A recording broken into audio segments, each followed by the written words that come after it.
Hey, I'm Brent Ehrler. We're here with Western Bass, and I want to give you guys a spring kind of summertime tip and technique. And this is a simple one. This is what all you guys are already using out there.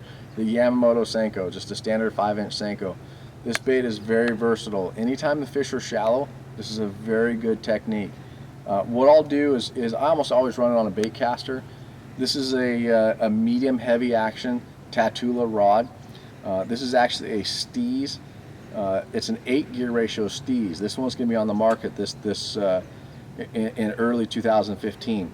The thing I like about this reel is it has a shallow spool. With a shallow spool, I can cast a light bait like this a lot farther than I can on a bigger spool bait. So the shallow spool helps with my casting distance. So a weightless Senko is typically lighter.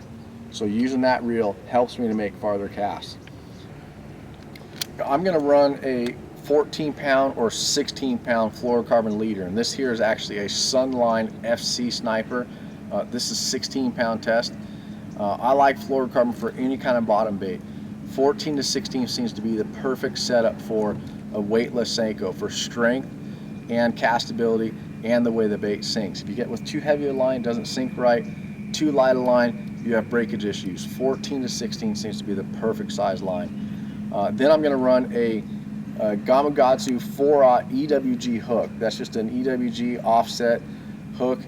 With any kind of soft stick bait like this, like the Yamamoto Senko, I like that EWG bend. It seems like the bait sits straighter on the hook, and it seems like I catch more fish with it. So 5-inch Senko, that setup. The one thing about a Senko, it really is such an easy bait to fish. The trick with this bait is honestly cast it out and do nothing with it. But the biggest key is when you cast the bait out, make sure that you do not have tension on that bait. It has to be free falling, because that bait is designed to fall on its own. We don't have to make the action out of it. What makes the Senko great is that you don't touch it and it moves. That's what catches the fish.